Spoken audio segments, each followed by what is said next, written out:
Hey there everyone, Ramesh here, back again with a new amazing series titled Building Event-Driven Microservices Using Spring Boot and Apache Kafka. Well, this series is going to be absolutely free on my YouTube channel. And this series is basically an extension of my previous series, that is Spring Boot Apache Kafka tutorial.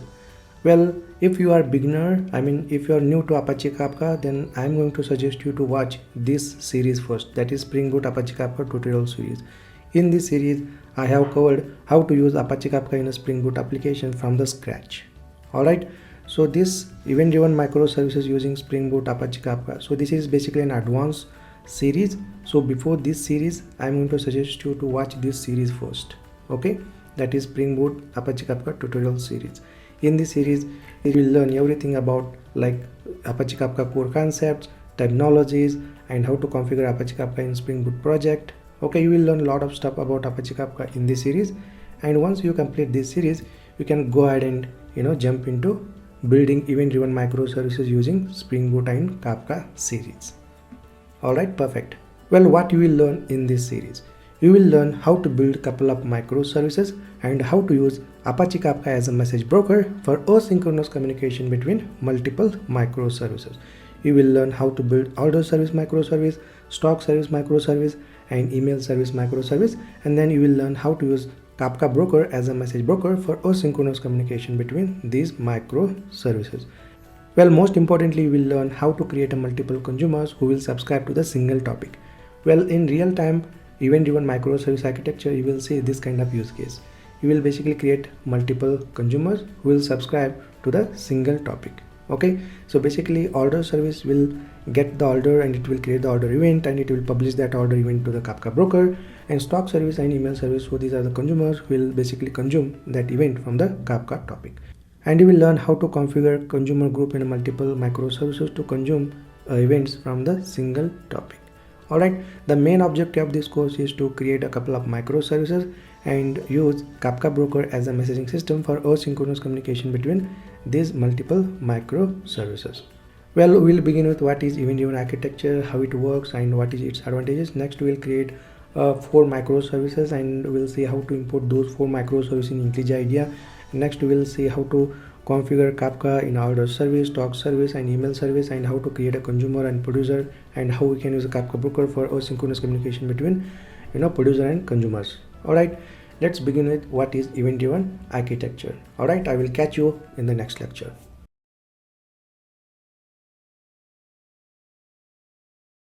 Hi, welcome back. In this lecture, we will see what is event-driven architecture.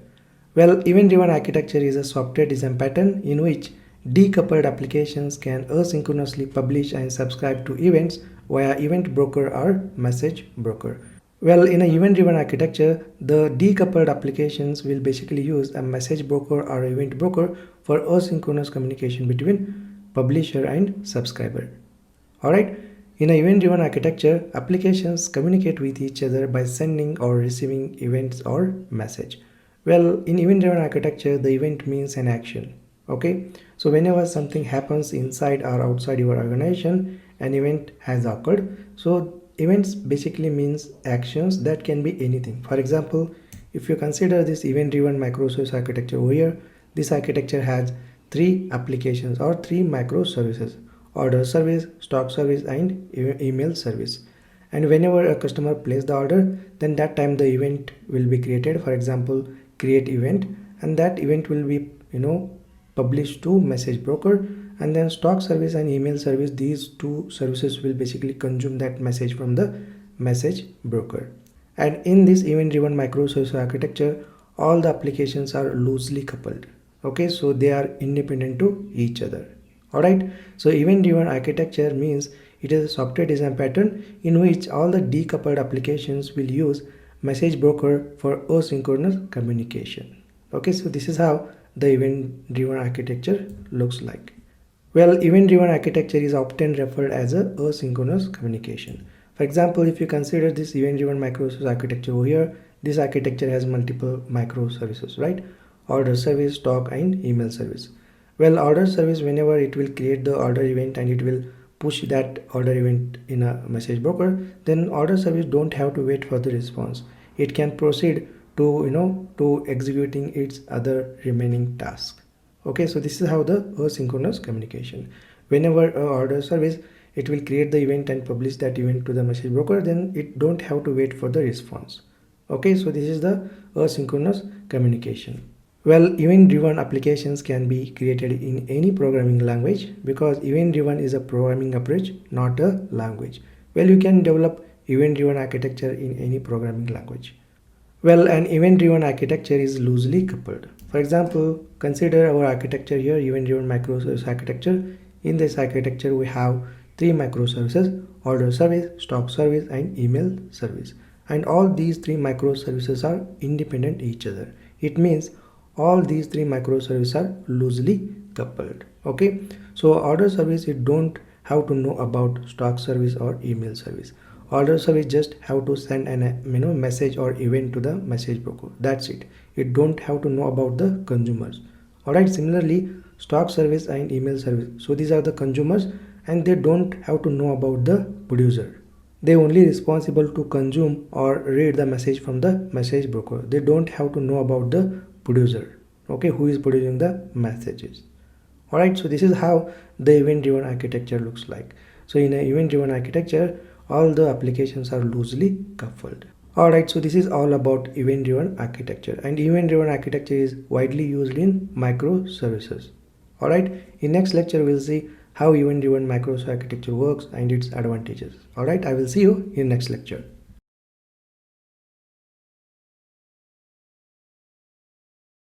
Hi, welcome back. In this lecture, we'll take a look into how event-driven microservice architecture works. Well, in an event-driven microservice architecture, we create multiple microservices and we use a message broker as a messaging system for asynchronous communication between multiple microservices. For example, we have order service as a microservice 1, stock service as a microservice 2, email service as a microservice 3. To keep it simple, let's consider we have 3 microservices, but you can create as many microservices that you want. For example, you can create SMS service, you can create payment service, you can create packaging service. Okay, so in order to understand event-driven microservice architecture, let's consider we have these 3 microservices in this architecture. In event-driven microservice architecture, we have to use a message broker for asynchronous communication between multiple microservices. A message broker can be a RabbitMQ or Apache Kafka or Apache ActiveMQ. Okay, so you can use any message broker that you want for the asynchronous communication between multiple microservices. So whenever a customer places an order, the order service will basically create an order event and it will publish that order event to the message broker. And stock service and email service, so these are the basically consumers who subscribe to this message broker. So as soon as order service publishes order event to the message broker, then these two microservices will receive that order event. Okay, and stock service basically responsible to receive the order event from the message broker and it will update that order details in the database. And email service, it is responsible to receive an order event from the message broker and it will send email to the customer about this order status. Well, you might be wondering what are the advantages of using event-driven architecture. Well, the first advantage is it improves the flexibility as well as maintainability. Well, maintainability plays a very important role whenever we develop the application. Well, in this architecture you can see order service is only responsible for collecting the order and creating order event, and it will place that order event in the message broker.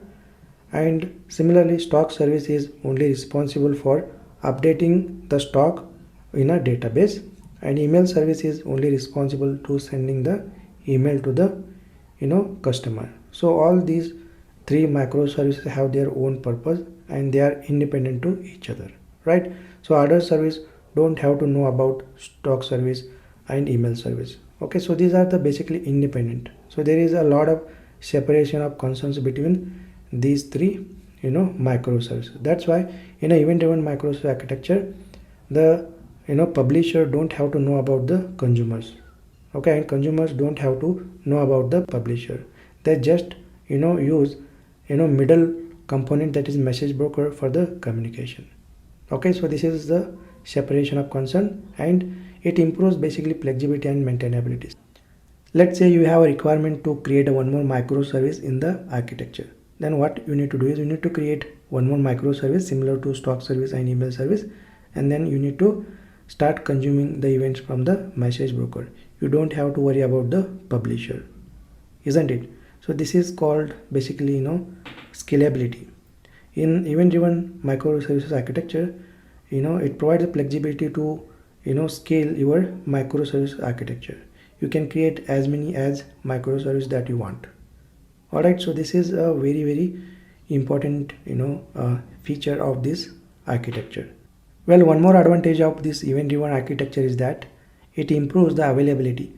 For example, consider we have multiple microservices in the architecture and any one microservice goes down, then it won't affect the other microservices because all the microservices are independent each other, right? If any one microservice goes down, then it should not impact other microservices. Okay, so but if you use a monolithic approach, then there is a lot of issues, like if any functionality goes if any functionality fails, then it may affect other functionalities as well in the monolithic applications. But in event-driven microservice architecture, all the functionality or all the microservices are independent each other. That's why if any microservice goes down, then it won't affect other microservices. Okay, so this is the one of the big advantage of using event-driven architecture, and all the microservices are loosely coupled. Alright, so these are the few advantages of using event-driven microservices architecture.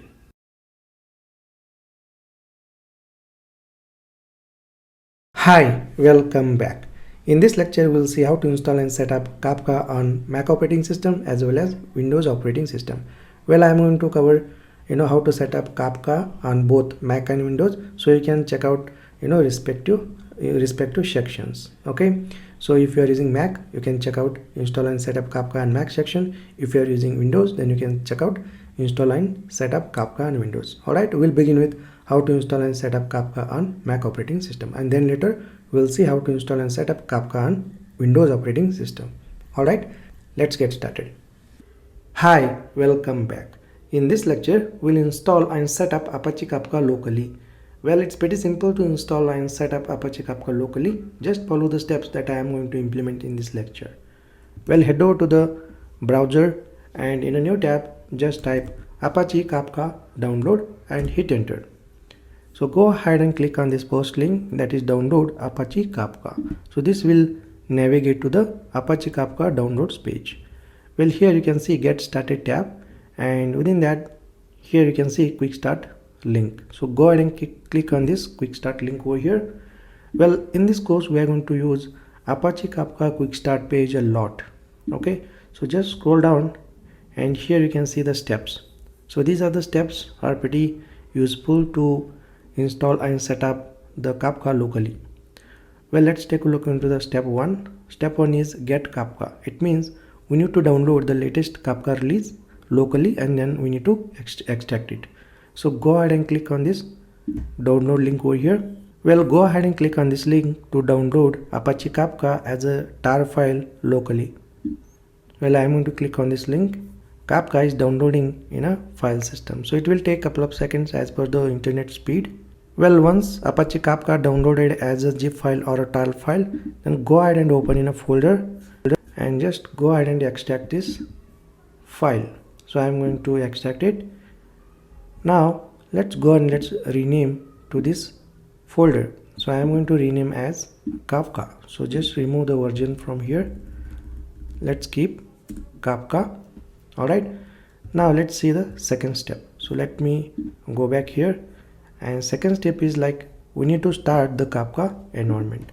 Well, before starting the Kafka environment, make sure that you have installed Java 8 on your machine. Alright, next we need to start the Zookeeper. Well, you might be wondering what is Zookeeper, right? So here you can see the diagram, Kafka ecosystem diagram over here. So this Kafka ecosystem has a Kafka cluster, and within a Kafka cluster we have 3 Kafka brokers, Kafka broker 1, 2, 3. Alright, and here we have one Zookeeper. So Zookeeper is basically a service that will manage the state of all the Kafka brokers within a Kafka cluster, and it will also manage the configuration of topic and producer and consumer as well. Alright, so just remember, we need to start the zookeeper so that it will start managing the state of Kafka brokers in a Kafka cluster. Well, in our case, we have only one Kafka broker that we are going to install locally.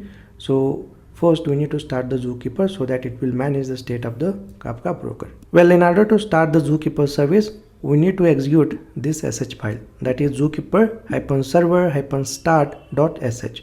Well, this sh file is located within a bin folder.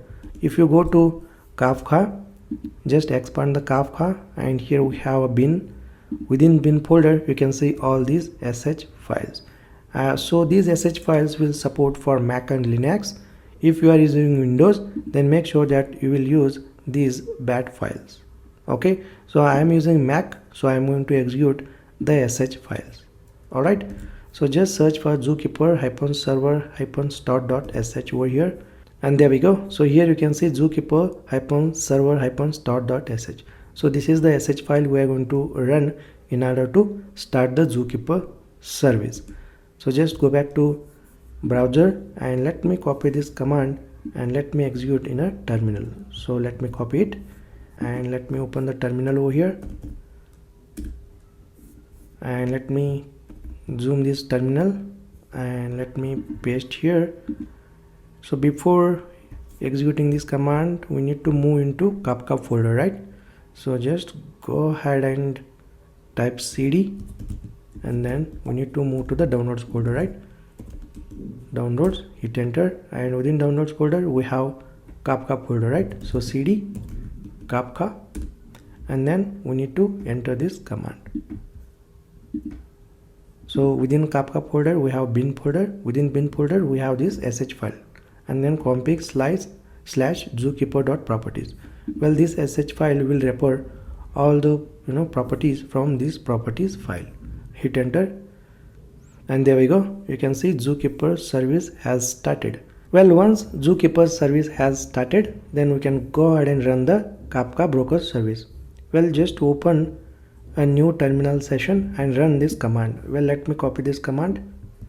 Well, if you can see this command over here, in order to start the Kafka broker service, we are going to run this sh file, that is kafka-server-start.sh. so this sh file is located within a bin folder. Well, let me go to Kafka again, and within the bin folder you can see a bunch of sh files. So if you are using Windows, then you should use a bat file. Okay, so let me search for Kafka server start.sh file. So this is the sh file that we are going to run in order to start the Kafka broker service. Well, let me go back to the steps. Let me copy this command and let me go to the terminal. So if you are using Windows, then make sure that you use command prompt. Well, let me open the new cell. Okay, so let me zoom it a little bit. So if you are using Windows, then you can go ahead and open new command prompt. So let me go into the downloads folder, cd downloads, cd Kafka. Within downloads folder we have Kafka folder, right? So go to the Kafka folder and then run this command, that is kafka-server-start.sh file, and make sure that you provide this server.properties file. Okay, because this sh file basically refer all the properties from this server-properties file. So let me hit enter. So this will run the Apache Kafka broker service. Well, let me maximize this. Well, Apache Kafka broker service will run on localhost 9092. So let me just search for 9092 port and let me show you the log. It states the Apache broker service has started. Let me search for 9092, and there we go. So this is the log statement. You can able to see recorded new controller.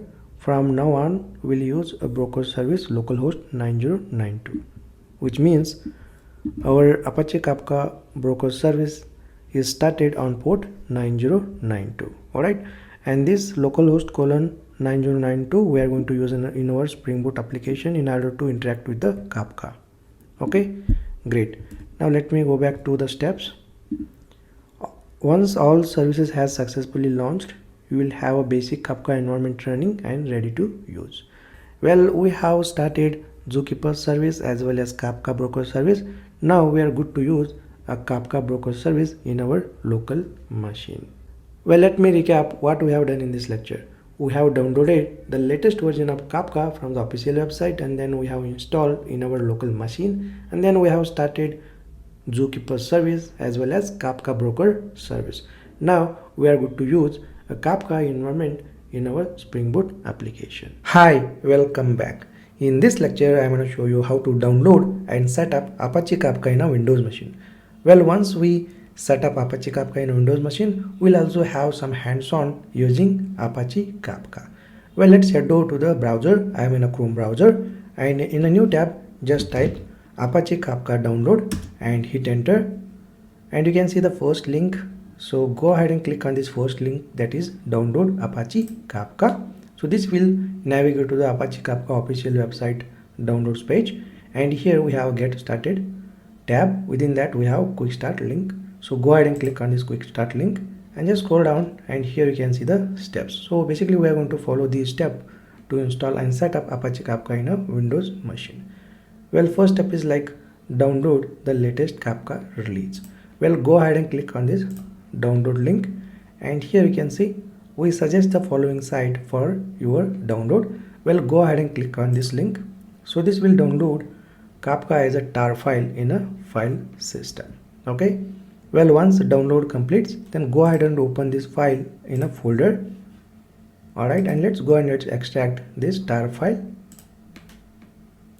And within this folder you can see one more tar file. So let's go and let's extract this tar file as well. And there we go, we got a folder.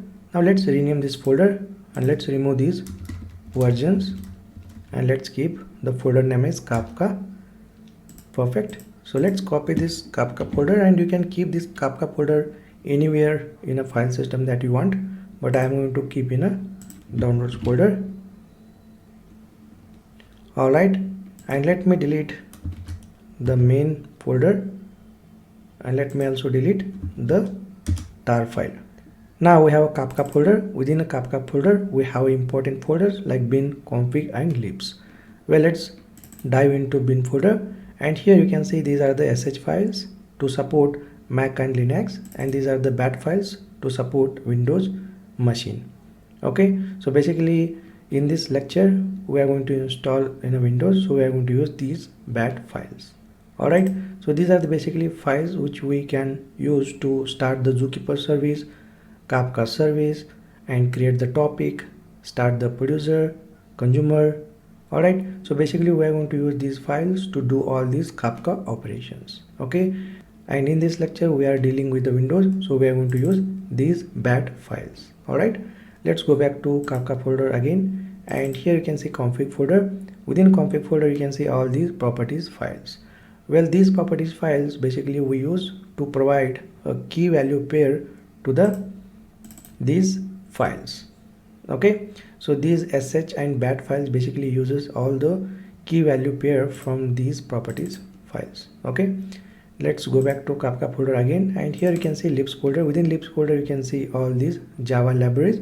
Well, these are the jar files which required to the Java application to work with the Kafka. Okay, so let's go back to Kafka folder, and you can see licenses folder. It has all the licenses, and you can see site docs. So this basically contains all the documentation of Apache Kafka. Alright, so these are the few important folders and files in a Kafka folder. Now let's go back to our quick start page, and next step is like start the Kafka environment.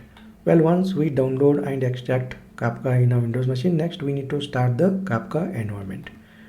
Well, first we're gonna start the Zookeeper service, and then we start Kafka server. Well, just remember, before starting Kafka server you have to start the Zookeeper server. Alright, well, if you can see the commands over here, so these commands basically supports Mac and Linux, because you can see the sh file. For Windows we're gonna use bat files. Okay, so just go ahead and open the Kafka folder in a file system, and here just select this path and just type cmd. So this will basically open a command prompt in a Kafka folder. And let me maximize this and just type the command dot backslash. So remember, we are using Windows, so we have to use backslash. Okay, don't use forward slash.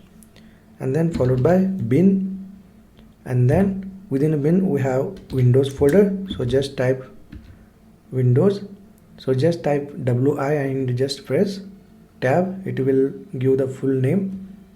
And then within a Windows folder we have zookeeper-server-start.bat file. So this is the file that we can use to start the Zookeeper service. Okay, followed by we need to use a properties file, right? We need to supply a key value pair to this bat file. So all the properties files are located in a config folder, right? For example, if we can go back to Kafka folder in a file system, all the properties file basically contains in a config folder, right? Let's go back to command prompt and just type dot here. So dot basically represents here current directory, and then backslash and just config, and then within a config folder we have zookeeper.properties.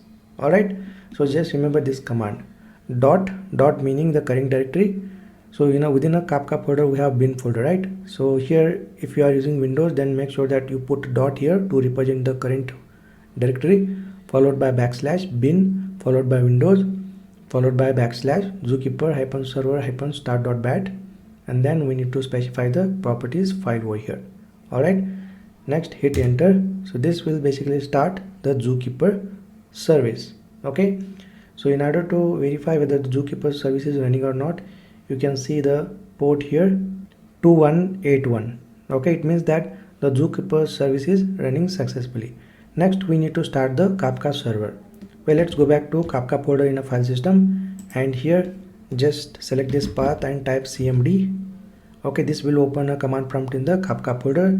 Let's maximize this and just type the command dot backslash bin backslash Windows, and then backslash, and here just type the command Kafka server-start.bat. so this is the bat file that we are going to use to start the Kafka server. And then we need to provide the properties file, right? So all the properties files are located in a config folder. So let's have a backslash here, and then config, and then backslash, and just type server.properties. okay, so this is the command that we can use to start the Kafka server in a Windows machine. all right, just hit enter.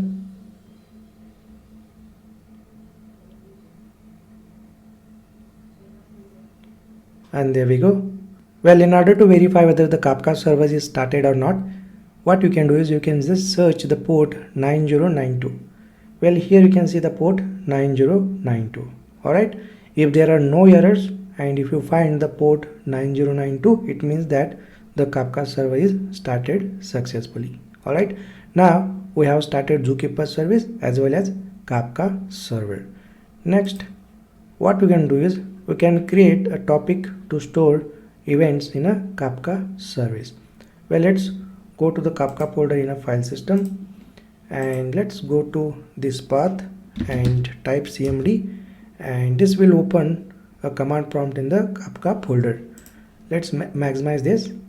Well, in order to create a Kafka topic in a Kafka server, let's type the command dot. So dot represents a current directory, followed by backslash, and then bin backslash Windows, and then just call the file Kafka topics.bat. so this is the file that we are going to use to create a Kafka topic in a Kafka server, and then followed by create, and then followed by topic, and then followed by topic name. Let's give topic name something like topic example, and then let's mention the Kafka server URL over here. In order to do that, let's type the property bootstrap server, followed by the Kafka server URL, that is localhost port 9092. all right, so this is the command that we are going to use to create a Kafka topic in a Kafka server.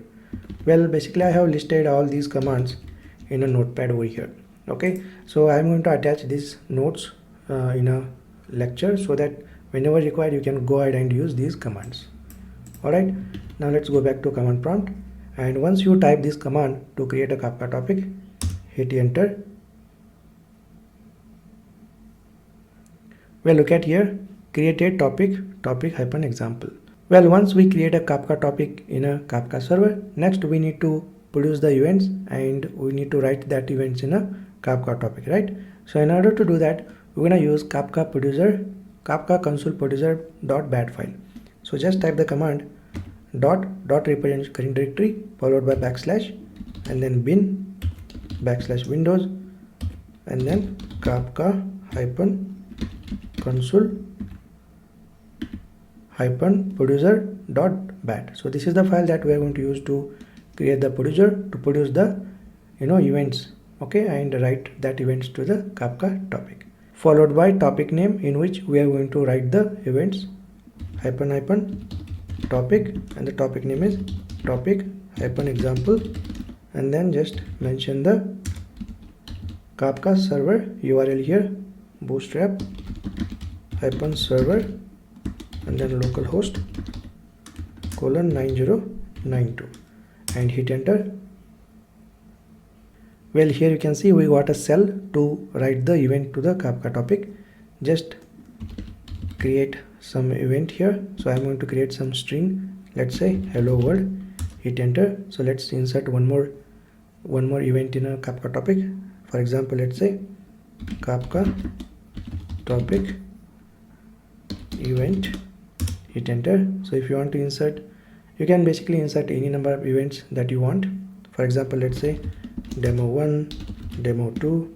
Alright, so once we insert the events in a Kafka topic, we need to consume those events, right? So in order to exit from this cell, just just press Ctrl C and then say yes. Next we need to read these events from the Kafka topic, right? In order to do that, let's type the command dot represents current directory followed by backslash bin and then windows and then Kafka console consumer.bat. So this is the file that we are going to use to consume or read the events from the Kafka topic, followed by the topic name, that is topic example, and then followed by the Kafka server URL, right? Bootstrap server and then localhost :9092 and hit enter. Well, in order to read or consume the events from the Kafka topic, we basically use this command. Alright, and right now you can see this command is not reading the events from the Kafka topic because we need to read these events from the beginning, right? In order to do that, we need to specify from beginning attribute in this command. Well, let me just press the Ctrl C here and say yes, and here just pass one more attribute, that is from beginning. Okay, we are going to basically read the events from the beginning, right? And then hit enter, and there we go. You can able to see these are the events that are present in a Kafka topic, right? And this is the command which we are using to read these events from the Kafka topic. Okay, here you can see we have used producer to produce the event and write those events to the Kafka topic, and here we are using consumer to consume or read these events from the Kafka topic. Alright, great. Well, let me recap what we have done in this lecture. We have downloaded and installed the Kafka server in a Windows machine. Next, we have started Zookeeper service as well as Kafka Broker service.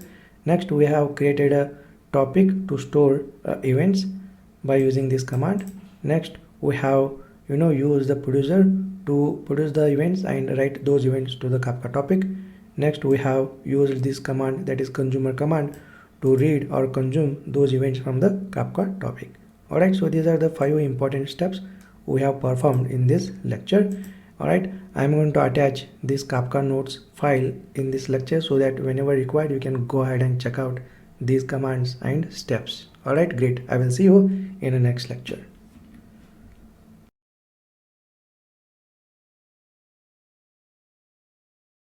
Hi, welcome back.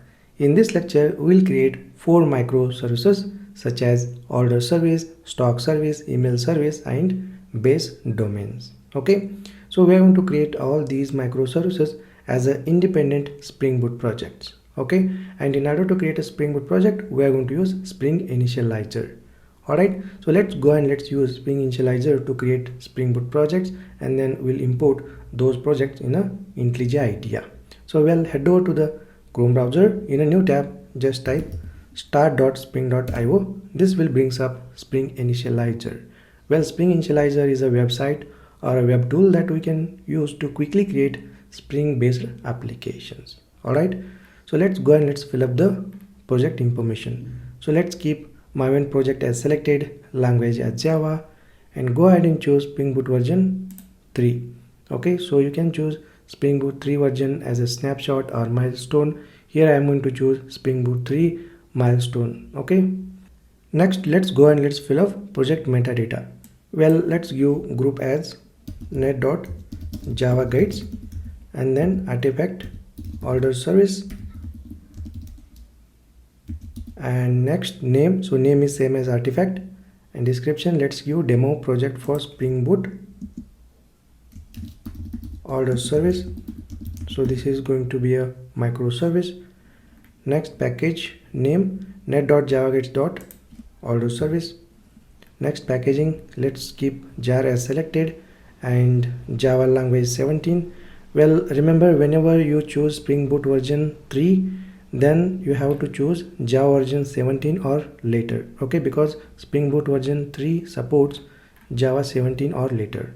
Okay, so let's keep Java version 17 as selected, and let's go to add dependency section over here, and here just type web. Okay, so we are going to create a REST APIs in our microservices, and we will also going to deploy our microservice in a embedded Tomcat server. Right, for that we are going to use Spring Web Starter dependency.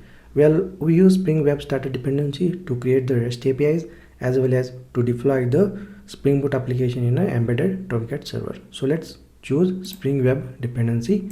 Next, we're gonna use Spring for Kafka dependency.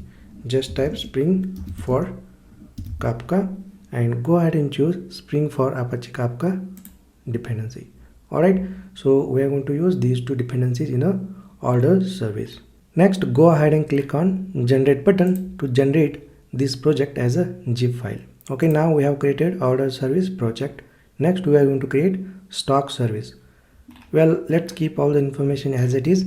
We just need to change the project name. So go to artifact and let's change from OrderService to StockService, and name let's keep as a StockService, and description demo project for Spring Boot StockService, and package name as net.javaguides.stockservice, and packaging as a jar, Java version 17, and let's keep dependencies Spring Web and Spring for Apache Kafka as selected. Okay, and go ahead and click on generate to generate this StockService project as a zip file. Now we have created two Spring Boot project as a two microservices. Next, we are going to create email service Spring Boot project. So let's keep all the information as it is, and we're going to change the artifact. Let's give email -service, name as artifact, and description as demo project for Spring Boot email service, and package net.javaguides.email service, packaging as a jar, Java version 17, and let's keep these two dependencies as selected and go ahead and click on generate. So this will generate email service project as a zip file. Next, we are going to create one more microservice, that is base domains. Well, we are going to keep all the domain entities in a separate microservice. Okay, for that we are going to create a separate microservice. Alright, so let's create that. So let's give group as net.javaguides artifact, let's say base hyphen domains. Alright, and name as same as artifact, description let's give demo project for Spring Boot and base domains. Alright, and package net.javaguides.base domains, and packaging as a jar version 17. Next, let's remove these two dependencies. We are not going to use these two dependencies in a base domains project. So let me remove them and let me add the Lombok library to reduce the boilerplate code. Okay, now let's go and let's click on generate to generate this project as a zip file. Now we have created 4 microservices as an independent Spring Boot project. Next, what we'll do, we'll unzip all these projects and we'll import them in a IntelliJ IDEA. Alright, great. I will see you in the next lecture.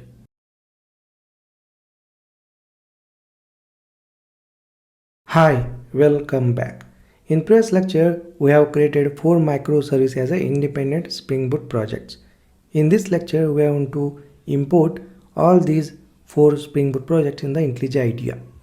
Well, let's go and let's open these zip files in a folder. Alright, and let me copy these 4 zip files and let me go to desktop. Well, you can copy the zip files anywhere you want in your file system. So I'm going to copy them in a desktop and let me quickly unzip these 4 zip files. Now I have unzipped these 4 zip files over here: OrderService, StockService, email service and base domains. Next, we are going to import these projects in the IntelliJ IDEA. Well, in case of IntelliJ IDEA, we can able to open only one folder in the IntelliJ IDEA at a time. But I want to open these 4 folders in the IntelliJ IDEA. So how I can do that? Well, what we can do is we can create one parent project. Within that, we can keep these 4 projects and we can open that parent project from the IntelliJ IDEA. So let me show you how we can do that. So just create one new folder and let's call it as Spring Boot Kafka Microservices.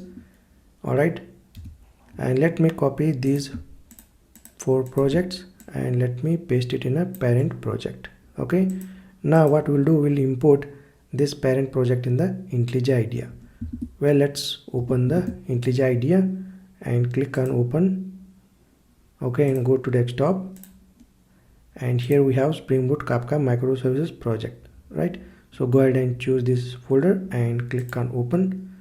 So this will open, okay, this parent project in the IntelliJ IDEA, and this parent project or a parent folder has these 4 projects. Okay, well, as soon as we open this project in IntelliJ IDEA, we'll get an option over here like Maven build scripts found. Okay, so these 4 projects are Maven projects, right? That's why IntelliJ IDEA will give this option to load the Maven pom.xml changes. So we can click on this load to load the pom.xml file of all these 4 projects. Okay, so basically IntelliJ IDEA will add these 4 projects as a module to this parent project. Okay, so you can go ahead and click on this load icon over here. It will load the pom.xml file of all these 4 projects. Well, sometime IntelliJ IDEA won't able to load the Maven change for any of the project.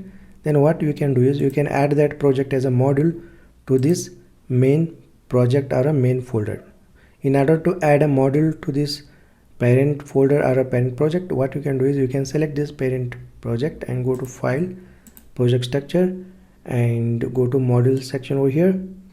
Okay, go to plus and then import module. So you can use this import module section to import any project as a module for this parent project. Okay, now you can see we have 4 modules. Okay, OrderService, StockService, email service and base domains. Well, we have loaded the Maven changes for these 4 projects. That's why you can able to see these 4 projects are added as a module to this main project. Okay, so sometime IntelliJ IDEA won't able to load the Maven change for any of the project. Then you can explicitly add that project as a module to this project. Okay, great. Now we have 4 projects in place. Now we can able to access these 4 projects from the single IntelliJ IDEA workspace. Okay, we don't have to switch the workspace. Next, let's go ahead and let's change the embedded Tomcat server port for these 3 microservices. Alright, so by default embedded Tomcat server will use the port 8080, right? But we cannot deploy all these 3 microservices in a single port. We have to run these 3 Spring Boot projects in a 3 embedded servers with different port, isn't it? So let's go to OrderService first and go to application.properties file. Well, by default Apache Tomcat server will use the port 8080, right? So let's keep 8080 port for OrderService. We will change the port for StockService and email service. So go to StockService, go to application.properties file and just type the property server dot port and let's give port as 8081. Okay, and just save this file.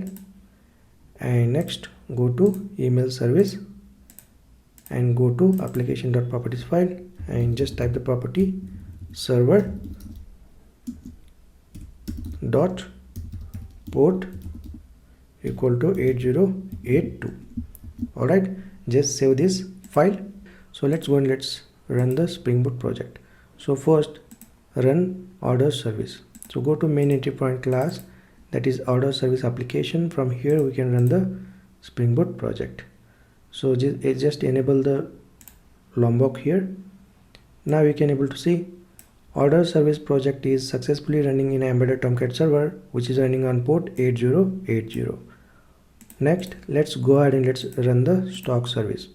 So let me go to StockService main entry point class over here, and from here I can able to run the Spring Boot project. And there we go, StockService Spring Boot project is running on port 8081. Okay, next let's go to email service Spring Boot project and go to its main entry point class. From here I can run the Spring Boot project, and there we go, email service Spring Boot application is also running in an embedded Tomcat server in a port 8082. It means that all these 3 microservices we can able to run in a embedded Tomcat server on different ports. Okay, so we don't have to run the base domain project because it is a standalone project. We don't have to run in a embedded Tomcat server because we are just going to create the domain entities in a base domain project. We are not going to deploy in a server. Okay, so we are going to only deploy these 3 microservices in a embedded Tomcat server. In next lecture we will create DTO classes in a base domains project. Alright, I will see you in the next lecture.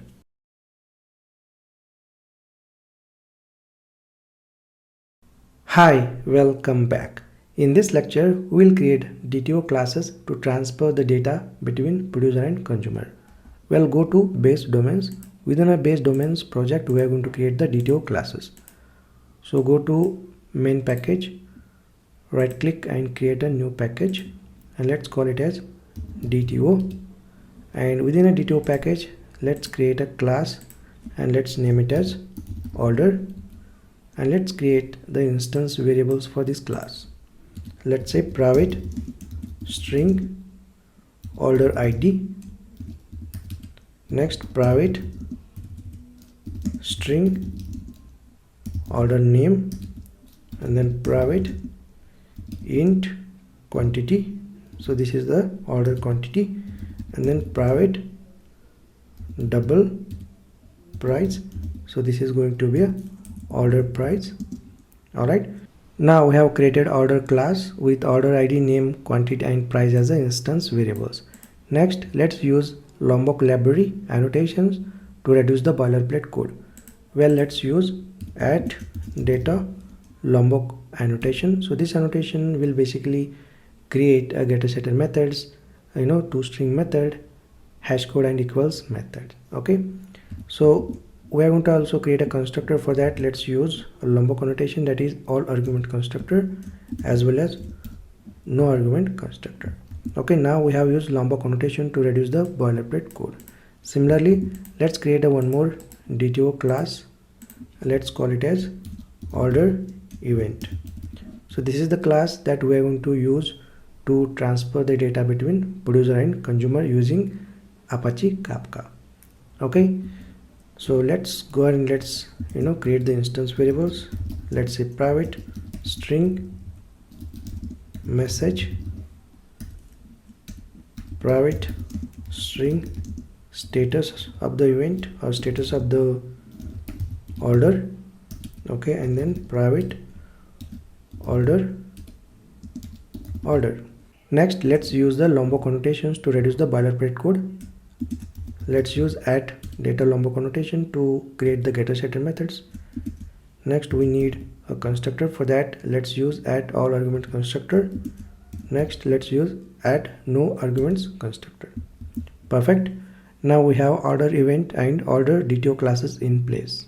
Well, if you can see our event-driven microservice architecture over here, order service will basically create the order event and it will publish that order event to the Kafka topic, right? That's why we have created order event first. Next, we are going to configure Kafka producer in a order service to publish this order event to the Apache Kafka topic. Okay, in next lecture we will see how to configure Kafka producer in a order service project. Alright, I will see you in the next lecture.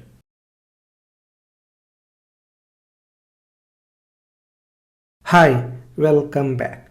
In this lecture we will configure Kafka producer in a order service project. Well, order service will act as a producer, right? That's why we want to configure Kafka producer in a order service so that order service can able to publish order event to the Kafka topic. So let me go to IntelliJ IDEA over here and let me go to order service and go to application.properties file. Well, before configuring Kafka producer, make sure that a Zookeeper service as well as Kafka server is running in your local machine. Well, you can run Kafka server as well as Zookeeper service using terminal. So let me open the terminal. If you are using Windows, then make sure that you open a command prompt. So first go to the Kafka folder. So let me go to the Kafka folder. So once you are in a Kafka folder, then you can just go ahead and enter this command to run the Zookeeper service. That is bin-zookeeper-server-start.sh followed by config/zookeeper.properties. So go ahead and hit enter. So this will run a Zookeeper service. Okay. Well, once Zookeeper service is running, next we will run the Kafka server. In order to run the Kafka server, we are going to open another terminal. Okay, from here, first go to Kafka folder, right? So let me first go to downloads folder, cd, and within downloads folder I have Kafka folder, and then I am going to run the Kafka server start.sh file. Okay, so this is the command to run the Kafka server, right? So go ahead and hit enter. So this will run a Kafka server in a local machine. Okay, so whenever you run a Kafka server, make sure that you first run the Zookeeper service and then you need to run the Kafka server. Otherwise you will get an error because Kafka server is depends on Zookeeper service. That's why you have to first run the Zookeeper service and then you need to run the Kafka server. Now the Zookeeper service as well as Kafka server is up and running. Next, go to the IntelliJ IDEA and here we're going to configure Kafka producer. Alright, so just type the property spring.kafka.producer.bootstrap-servers. Alright, followed by localhost :9092. Well, this property we are using to configure Kafka servers. As of now, we have only one Kafka server which is running in our local machine on port 9092 that we have mentioned over here. Let's say in your Kafka cluster, if multiple Kafka brokers are running, then you can mention all the Kafka brokers URL over here separated by comma. Okay, for example, let's say another Kafka broker is running on port 9093. Then what you can do is you can just put the comma and then localhost :9093, for example, like this. Okay, but in our case we have only one Kafka broker which is running on 9092. That's why we have mentioned localhost :9092. Okay, great. It means that this Kafka producer will connect to this Kafka broker which is running on port 9092. Next, we will configure serializer classes for key and value. Well, basically message contains key value. Okay, so if you can see our architecture over here, whenever order service will send a message or event to the Kafka topic, then that event or a message basically contains key value. Okay, and we need to configure the serializer classes for that key value pair. Okay, that is what we are going to configure over here. Alright, so just type the property spring.kafka.producer key hyphen serializer followed by serializer class name. So we are going to use class name, that is serializer class name from Apache Kafka library. So let's say org.apache.common.serialization.string serializer. Alright, so this is the class we are going to use to serialize this key. Okay, next we are going to configure the serializer class for value. So just type the property spring.kafka.producer.value hyphen serializer followed by, let's have a serializer class name, org.spring framework.kafka.support.serializer.json serializer. Okay, so if you can observe here, we are using JSON serializer class from Spring Framework Kafka library, not from Apache Kafka library, because Kafka library don't have a support for JSON.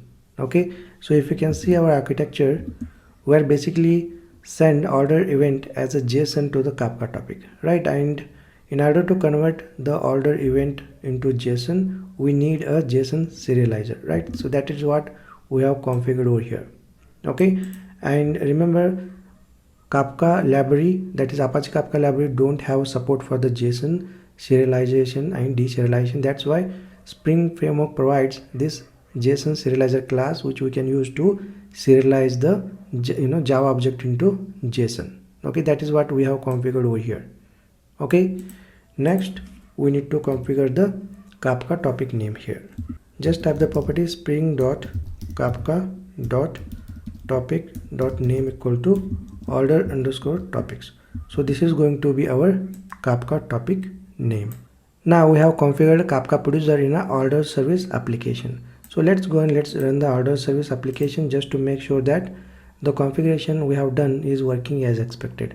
So just go to main entry point class. From here just run the Spring Boot project, and if you can see, there are no errors or exception in a console. It means that the Kafka producer configuration that we have configured in application.properties file is working as expected. Alright, great. I will see you in the next lecture.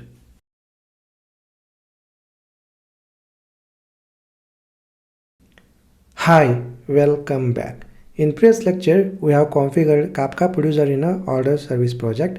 In this lecture, we'll create a Kafka topic in a Kafka broker using Spring Boot. We'll basically configure Kafka topic in a order service project so that Spring Boot can able to create a topic in a Kafka broker. Go to IntelliJ IDEA and go to order service project and go to main package, and let's create a new package and let's call it as config. And similarly, let's create a few more packages. So let me create a new package, let's call it as controller, and let me create one more new package and let me call it as Kafka. Alright, so go to config folder. Within config folder we are going to create a class. Let's call it as Kafka config. Alright, let's say Kafka topic config, something like this, and let's go ahead and let's annotate this class with @configuration annotation. Now this class becomes Spring based Java configuration class.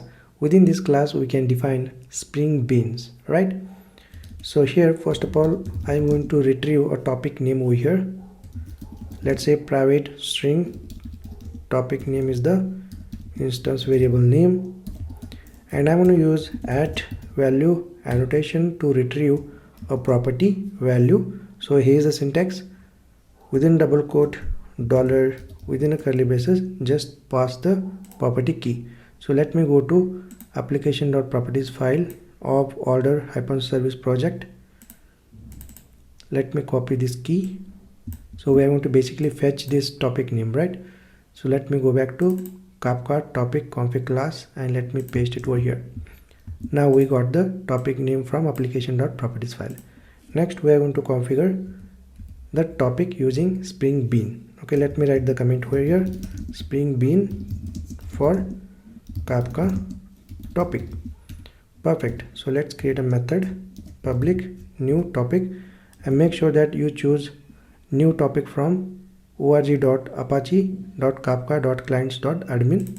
Let's give method name, let's say topic, and then return.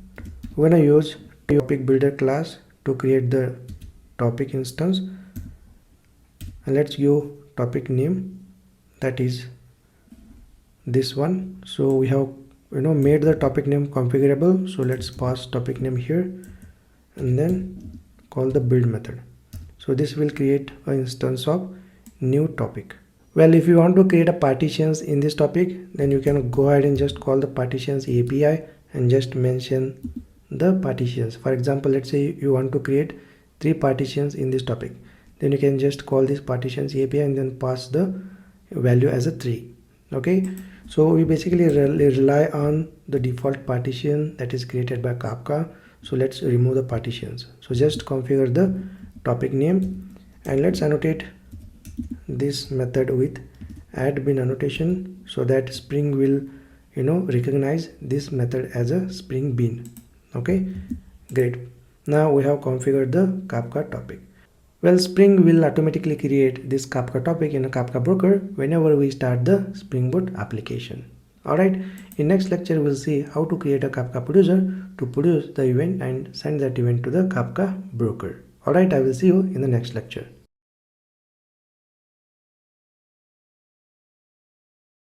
Hi, welcome back. In previous lecture we have configured Kafka topic. In this lecture we'll create a Kafka producer. It will produce the event and it will send that event to the Kafka broker. Well, if you can see the architecture over here, so far we have configured Kafka producer and topic in a OrderService. In this lecture we'll create a Kafka producer in an OrderService project so that it will send the order event to the Kafka topic.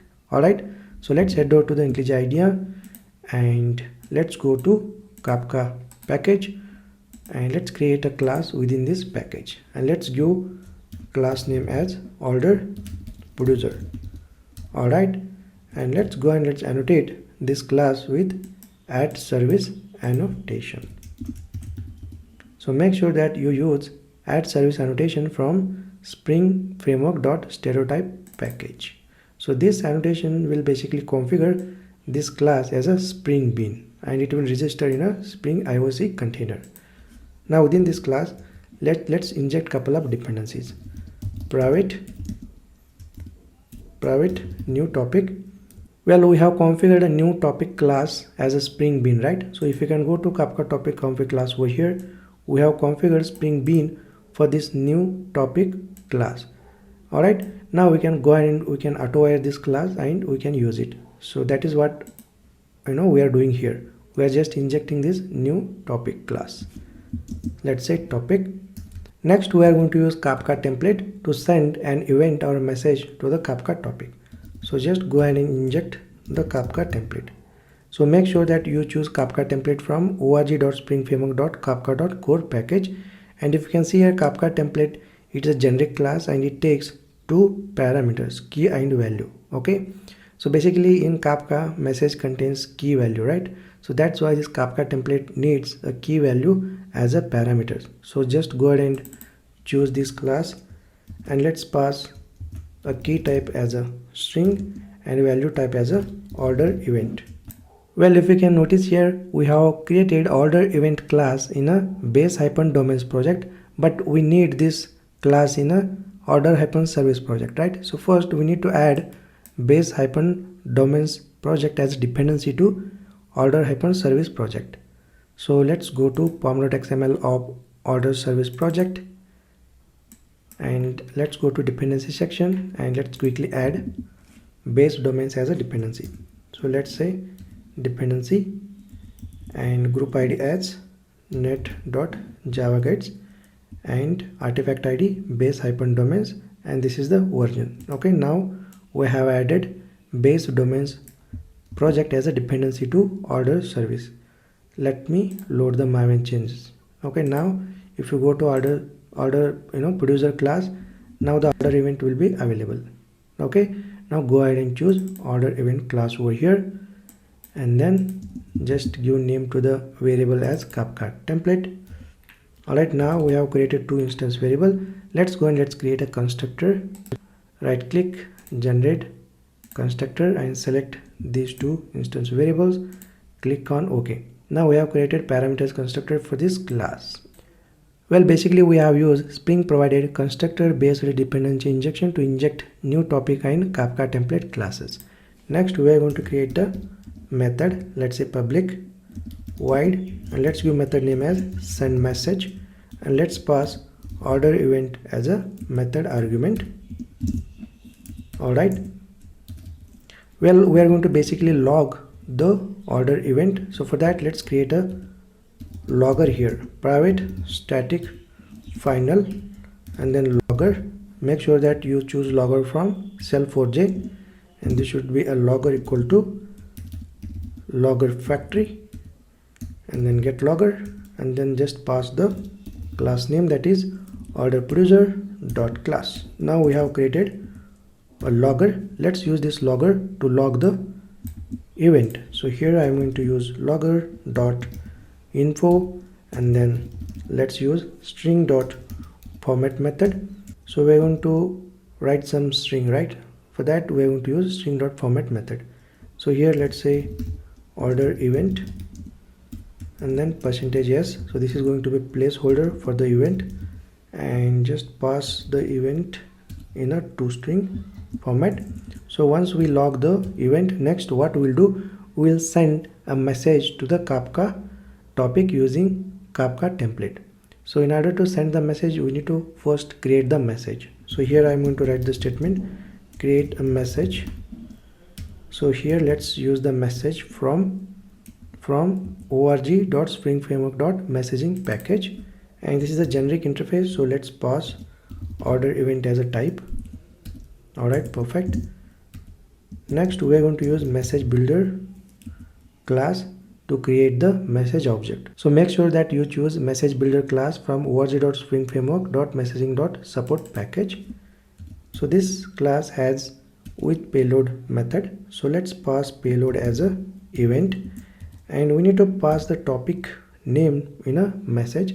So let's use a header method to set a topic name in a header of the message. So here let's use Kafka headers dot topic as a key, and value we need to pass the topic name, right? So we have a topic and then call name. Alright, so we have injected this topic over here, right, using constructor based dependency injection. So we just need to call its name method to get the topic name.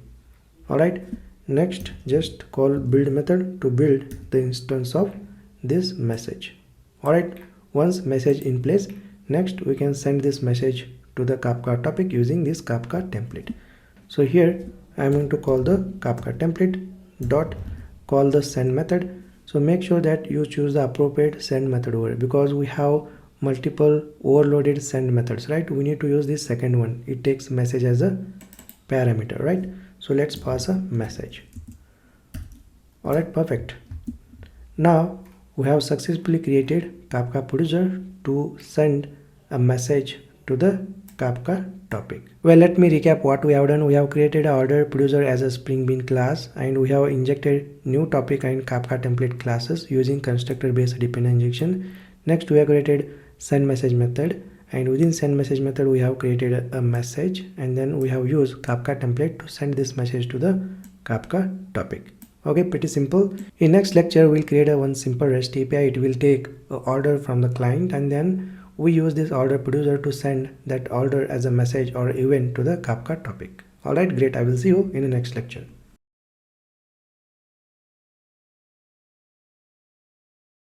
Hi, welcome back.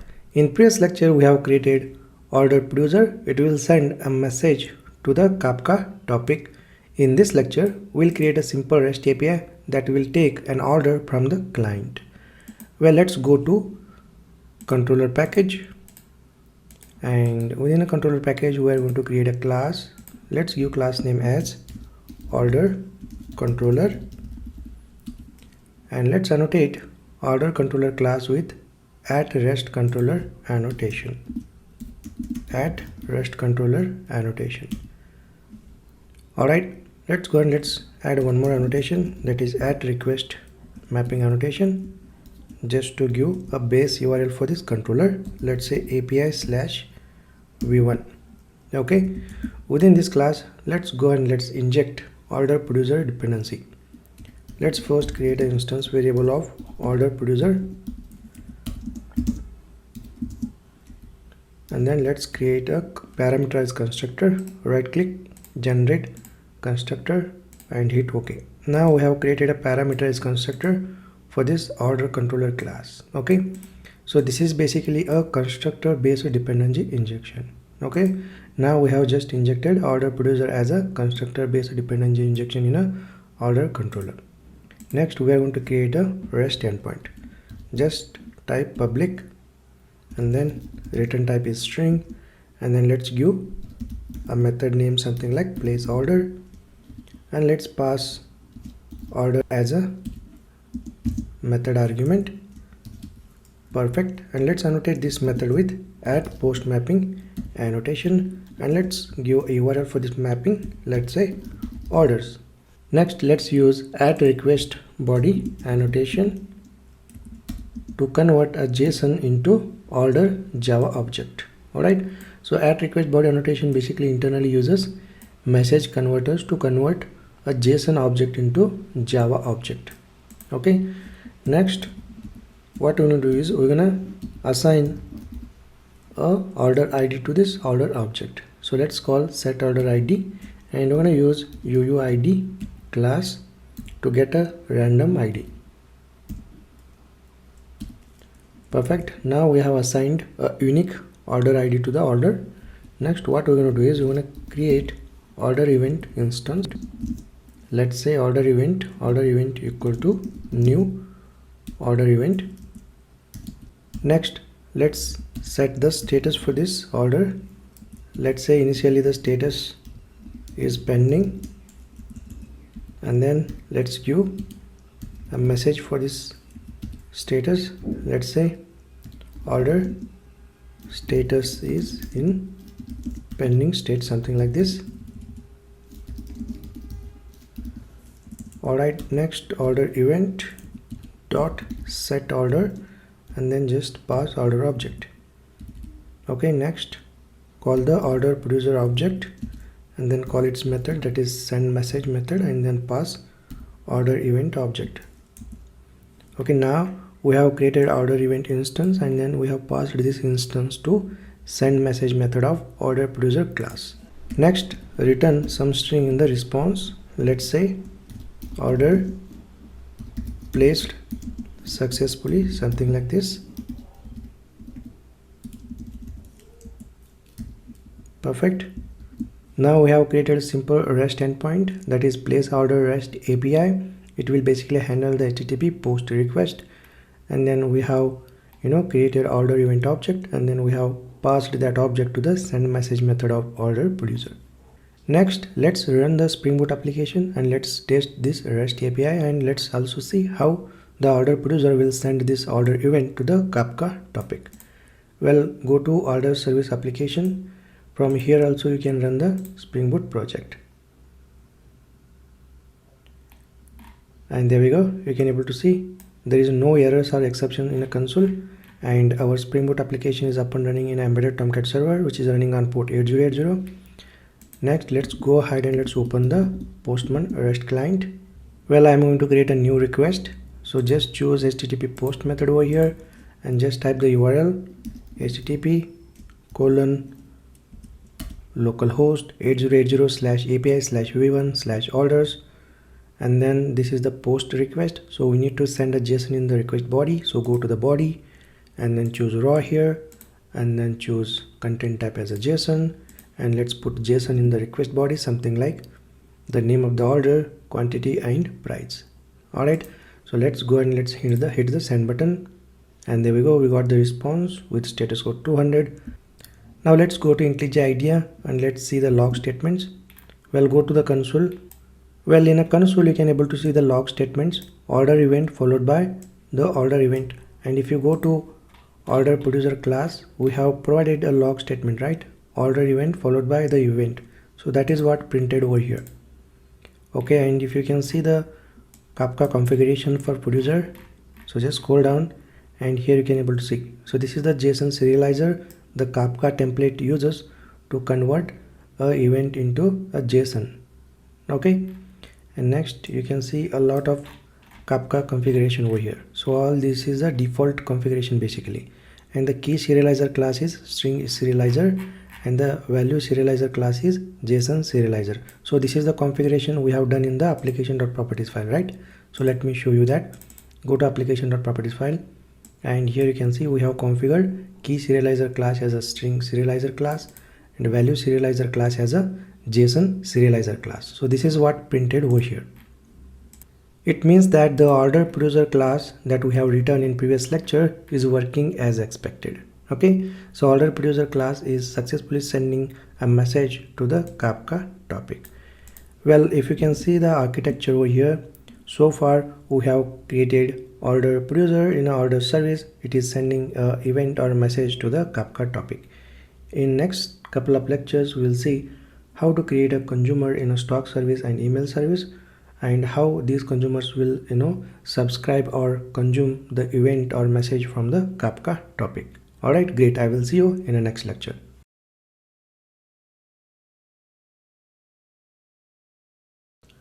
Hi, welcome back. In previous couple of lectures, we have seen how to configure Kafka producer and topic in an order service, and how to create a Kafka producer in an order service to send an event or a message to the Kafka topic. In next upcoming lectures, we will see how to configure a consumer in a StockService and email service, microservices project, and how these consumers will consume or read the message from the Kafka topic. Okay, in this lecture what we'll do, we'll configure Kafka consumer in a StockService so that StockService can able to consume the message from the Kafka topic. Alright, let's head over to the IntelliJ IDEA and let's configure Kafka consumer in a StockService project. So go to IntelliJ IDEA and go to StockService and go to application.properties file. Well, Spring Boot basically provides auto configuration to configure Kafka consumer. We don't have to write Java based configuration to configure Kafka consumer. Alright, so Spring Boot basically provides some properties that we can simply use to configure Kafka consumer. Alright, so just type the property spring.kafka.consumer.bootstrap -server followed by localhost and then 9092. Well, using this property we can configure Kafka broker URL. Well, right now we have only one Kafka broker which is running on port 9092, so we have configured that Kafka broker by using this property. Well, let's say if your cluster Kafka cluster has multiple Kafka brokers, then you can mention all the Kafka broker URLs separated by comma over here.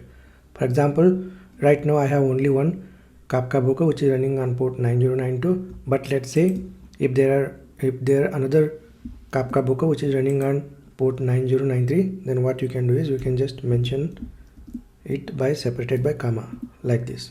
Okay, so right now we have only one Kafka broker which is running on 9092, so let's keep localhost :9092. It means that our Spring Boot application will basically listen to this Kafka broker and it will consume the message or events from this Kafka broker. Next, let's configure Kafka consumer group. So just type the property spring.kafka.consumer.group-id and then let's give a group name, let's say stock. Well, this group ID is very important over here because let's say if there are multiple consumers who are consuming the message or events from the single topic, then this group ID plays a very important role. For example, if you see the architecture over here, this one, So we have two consumers, right? StockService and email service.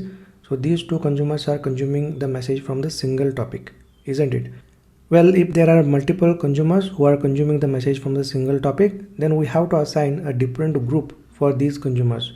We don't have to assign a same group for these consumers. Okay, so just remember, whenever there are multiple consumers who are consuming the message from the single topic, then make sure that you assign a different group for these consumers.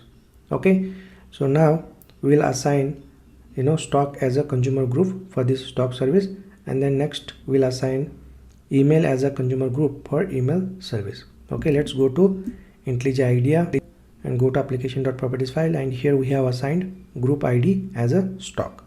Next, let's configure initial offset in a Kafka. Just type the property spring.kafka.consumer auto-offset-reset. So this is the key, and earliest is the value. Well, here we are assigning earliest value because let's say if there is a no initial offset configured in a Kafka, then Kafka will automatically provide a initial offset in a Kafka topic. We don't have to set the offset manually. Next, let's configure deserializer class for message key. Just type the property spring.kafka.consumer.key-deserializer. This is the key, and let's provide the value org.apache.kafka.common.serialization.string-deserializer. Well, string deserializer is a class from Apache Kafka library. We can use this class, deserializer class, to deserialize message key. Okay, next we need to configure a deserializer class for message value. Alright, so just type the property spring.kafka.consumer.value hyphen deserializer. So this is the key, and let's provide the value org.spring framework.kafka.support.serializer.json deserializer. Well, if you can notice here, we are using JSON deserializer class from Spring Kafka library, not from Apache Kafka library. Alright, so Apache Kafka basically don't support a JSON. That's why Spring Kafka library introduced JSON serializer and JSON deserializer classes to serialize and deserialize JSON into Java, Java into JSON. Alright, so just remember this configuration. Next, we need to configure one more property, that is spring.kafka.consumer.properties.string.json.trusted.package equal to star. Well, this property is very useful because whatever the package that you mention, that will be applicable for JSON serializer and deserializer. Alright, so Spring Kafka library will basically trust these packages for JSON serialization and deserialization.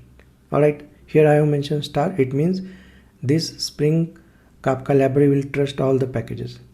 Alright, next we need to configure the Kafka topic name here. Just type spring.kafka.topic.name. So Kafka topic name we have given, that is order_topics. Well, you can confirm this topic name from the OrderService project. Well, go to OrderService project and go to application.properties file. We have configured topic name as a order_topics, right? So this topic name should be same as this topic name that we have provided in a StockService, because StockService is the basically consumer, it consuming the message from this particular topic, right? Now we have successfully done the Kafka consumer configuration in a StockService project. So let's go ahead and let's run the Spring Boot application just to verify that this configuration is working as expected. So let me quickly run the StockService application, and there we go. There are no errors or exceptions in a console. It means that we have successfully configured Kafka consumer in a StockService project. Okay, in next lecture we'll see how to write a Kafka consumer to consume a message or event from the Kafka topic. Alright, great. I will see you in the next lecture.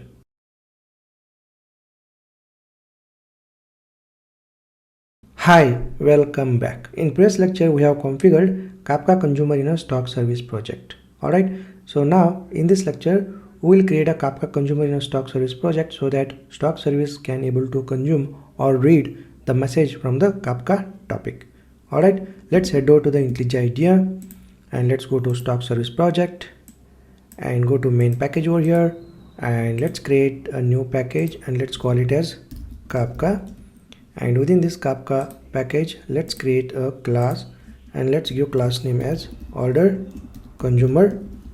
Alright, and let's go ahead and let's annotate this class with @service annotation to make this class as a Spring Bean. Next, let's go ahead and let's create a logger instance. Let's say private static final and then logger from self4j, and then this should be a logger factory, and then call get logger API, and then just pass the class name, that is order consumer dot class. Now we have created a logger instance. Okay, so basically we are going to log the event that we consume from the Kafka topic. That's why we have created a logger instance. Next, let's go and let's create a method. Let's say public, and the method return type is void, and let's give method name as consume. Okay, and then let's give a method parameter as OrderEvent. Well, if you can notice here, the OrderEvent class is not present in a StockService project. Okay, so the detail classes we have basically created in a base-domains project, right? So in order to get these detail classes in a StockService, we have to add base domains as a dependency to StockService project.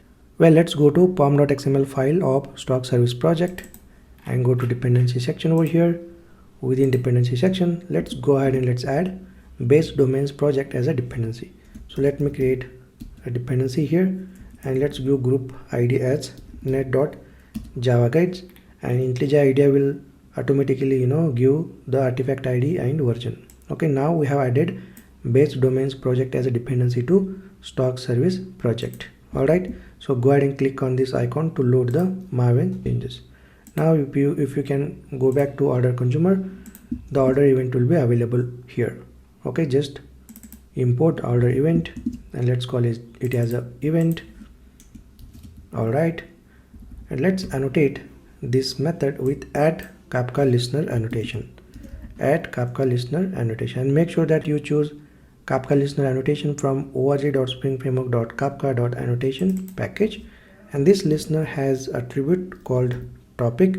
So just call topics attribute over here, topics attribute, and then we need to provide a topic name here. So here's the syntax, $curly braces, and just go to application.properties file. So let me go to application.properties file over here and just grab this key and go back to order consumer and paste it over here. Okay, so this is the syntax basically to retrieve a value of this key. Okay, we are basically retrieving the Kafka topic from the application.properties file. Alright, great. Next, we need to also give a group ID. For that, here is a group ID attribute, and then similarly the syntax is same, dollar within curly braces, and just go to application.properties file, and here is a group ID key. So let me copy this key and go back to order consumer and paste it over here. Well, this is how we can fetch the topic name and group ID from the application.properties file using this syntax. Okay, let me format this code properly. Alright, well, this consume method will basically use Kafka listener annotation to listen or subscribe to this particular topic. Okay, and this order consumer is a consumer, it basically belongs to this consumer group. Alright, if you can go to application.properties file, you can see order_topics is the topic name. Okay, the order consumer will basically subscribe to this topic, and here is the group ID. Stock is a group ID basically, and the order consumer is a consumer, it belongs to this stock consumer group. Alright, next within this consume method we are going to log the event.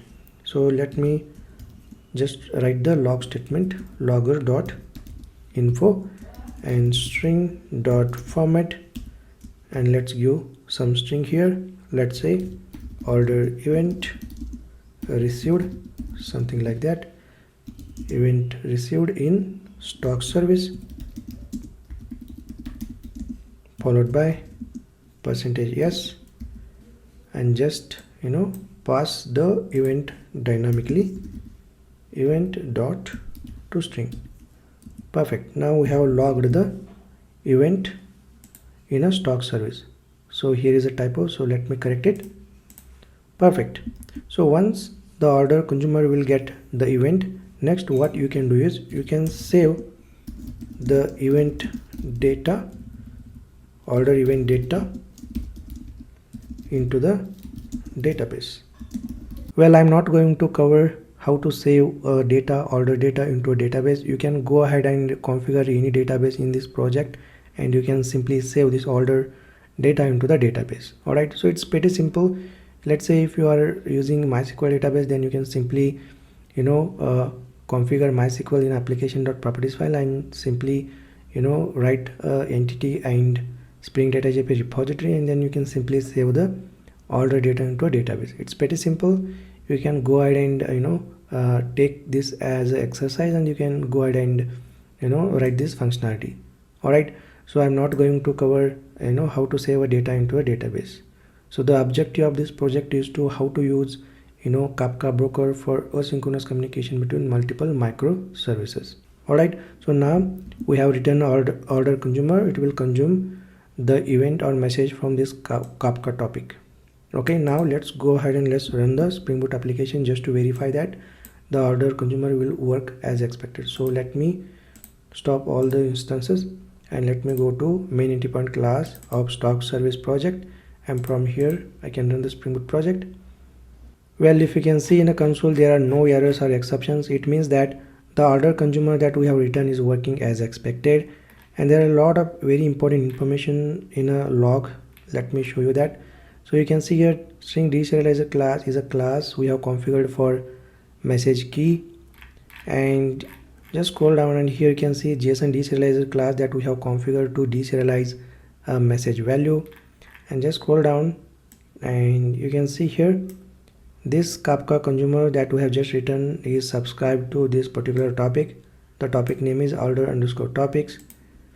All right, and just scroll down and you can able to see here the Kafka consumer that we have just written is received a event. Okay, the event is the order name is laptop order. So this is the basically message or event which is present in a Kafka topic, and the Kafka consumer that we have just written is received or consumed this event or message from the Kafka topic. All right, perfect. Well, one more important point here is you can see the partition. All right, so Kafka will automatically create a partition in a topic by using this naming convention over here. So order_topics is the topic name followed by -0. Okay, so basically Kafka will use this naming convention to create a partition in a Kafka topic. By default, Kafka will create this partition and it will store the message or event in this partition. Okay, and the Kafka consumer will basically consume that message or event from this particular partition. All right, great. Now let's go ahead and let's call the REST API and let's send an event or message to the Kafka topic, and then we will see how the Kafka producer and consumer works. So let's go to our Postman REST client, and here I'm going to send one more request. So let's configure the order details, something like this. Let's say mobile order. This is the order name, and let's say quantity 5 and the price is 1 lakh, and just go ahead and hit the send button, and there we go. Well, if you can see the response here, the OrderService project is not deployed in a Tomcat server.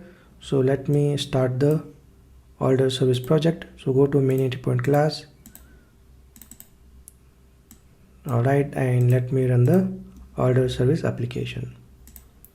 So now you can able to see OrderService application and StockService application. Both the applications are up and running. Now let's go to Postman client and let's send the request. So let me hit the send button, and there we go. We got the response with status code 200. Now let's head over to the IntelliJ IDEA and let's verify the result. So let me go to IntelliJ IDEA over here. and let's first verify order service application logs. So just scroll up and you can able to see here order event. So this is the log statement, right? We have written in a order producer class. And let me verify the order name. Order name is mobile order. Perfect. It means that the order producer class that we have written to send event or message to the Kafka topic is working as expected. Okay, now let's verify the stock service application, whether the stock service is able to consume the message or not. So just scroll down and here you can able to see the stock service is able to receive or consume the message or event from the Kafka topic, and the order name you can see mobile order. It means that the Kafka producer and consumer is working as expected. Okay, and if you can go to our event-driven microservice architecture, the order service is able to send an event or message to the Kafka topic, and the stock service can able to consume or read the event from the Kafka topic. So this flow we have completed.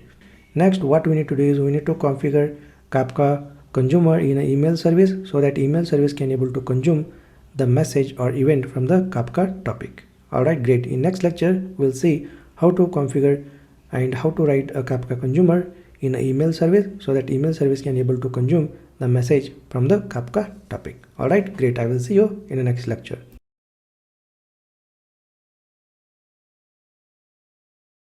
Hi, welcome back. In previous lectures, we have seen how the order service will send an order event to the Kafka topic and how the stock service will consume or read the order event from the Kafka topic. So this flow so far we have completed. Next, we need to see how to configure and create a Kafka consumer in an email service so that email service can able to consume the message or event from the Kafka topic, right? So in this lecture, we'll see how to configure and create a Kafka consumer in an email service project so that email service can able to consume or read the order event from the Kafka topic. Alright, great. Let's head over to the IntelliJ idea. Well, we have configured Kafka consumer and we have created a Kafka consumer in a stock service, right? So we need to configure the same thing in a email service. Alright, so let me simply copy and paste. Alright, so we don't have to write the same code and again. So let me go to application.properties file of stock service and let me simply copy this Kafka consumer configuration and let me go to email service and go to its application.properties file and let me paste it over here. Alright, and the configuration looks same, only we need to change the group ID. Okay, so we have to give a different group ID for different consumers, isn't it? So instead of stock, let's give group ID as a email and the rest of the configuration looks same. Okay, great. Next, what we need to do is we need to write the Kafka consumer in an email service. So Kafka consumer also looks same. So let me simply go to stock service project again and let me copy this Kafka folder and go to email service project and go to main package and let me paste this Kafka folder. Perfect. So let me fix the issues. So order event class is basically present in a base domains, right? So in order to get this order event class from base domains in an email service project, we have to add the dependency. So go to pom.xml of email service project, go to dependency section and here let's create a dependency and group ID let's give net.java guides and artifact ID base-domains and this is the version. Now we have added base domains project as a dependency to email service project. So let's go ahead and click on this Maven load changes icon over here. Now let's go back to order consumer class of this email service project. Perfect. Now you can see order event class is available. Okay, great. So we no need to change anything. We just simply need to change the log statement order event received in a email service. So once this email service will receive the order event, then this email service will basically send an email to the customer. Alright, so I'm not going to cover this part like sending a message or email to the customer. Okay, So the objective of this project is to just showcase how we can use a Kafka broker for asynchronous communication between multiple microservices, right? So I'm basically writing the core logic. The rest of the thing you can go ahead and you can implement. All right, now once email service will receive the order event, then you can go ahead and write the code to send an email to the customer about order. All right, perfect. Now we have created a order consumer. It will consume the message or events from the Kafka topic. Okay, this is pretty much it. And let's go to our architecture. So now we have configured Kafka consumer in an email service, so that email service can able to consume or read the event from the Kafka topic. In next lecture, what we'll do, we will run all these microservices and we will see how the order service will send the event or message to the Kafka topic, and how these consumers will consume the message or event from the single topic. Okay, basically we will see the complete demo in the next lecture. All right, great. I will see you in the next lecture.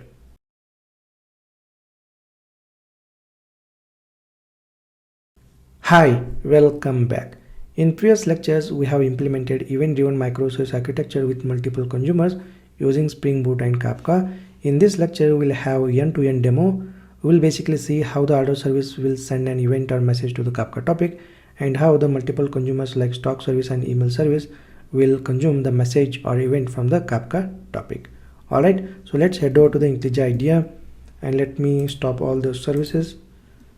Alright, and let me run order service application first.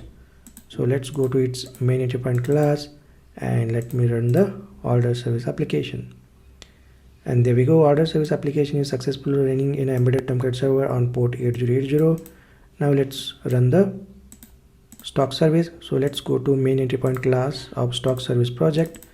So let me run the StockService application, and there we go. You can able to see StockService application is successfully running in a Tomcat server on port 8081, and the StockService has subscribed to the topic order_topics. Okay, next let's go ahead and let's run the email service project. So just go to main entry point class of this project and let's run the email service application. And there we go. You can able to see email service application is running in embedded Tomcat server, which is running on port 8082, and this email service will basically subscribe to this topic, that is order_topics.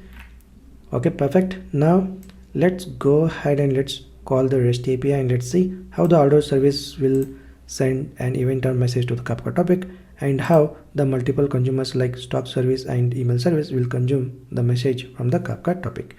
So let me go to Postman client and let me send one fresh order. Let's say book order. Okay, and the quantity of the books is 5, and let's give price as a 10,000, and let's go ahead and hit the send button. And there we go, order placed successfully, and we got the response of the REST API is 200. Okay, now let's head over to the IntelliJ idea and let's verify the result. So let's first verify order service application logs, and you can able to see order event sent. So let me see the order name, that is book order. Okay, it means that the order service application is successfully sent an order or event to the Kafka topic. Now let's see the consumers. So let's first see StockService application, and you can able to see StockService application successfully consumed or read this event from the Kafka topic, and the order name is book order. Okay, and let's see email service application, and there we go. Email service application can able to consume or read the message from the Kafka topic, and you can able to see the order name is book order. It means that the order service application is successfully sending an event or message to the Kafka topic, and the consumers like StockService and email service are able to read or consume the message from the Kafka topic. Alright, it means that we have successfully implemented this simple event-driven microservice architecture with multiple consumers using Spring Boot and Apache Kafka. Alright, great. I hope you understood how to create multiple microservices and how to use Apache Kafka as a broker for asynchronous communication between multiple microservices.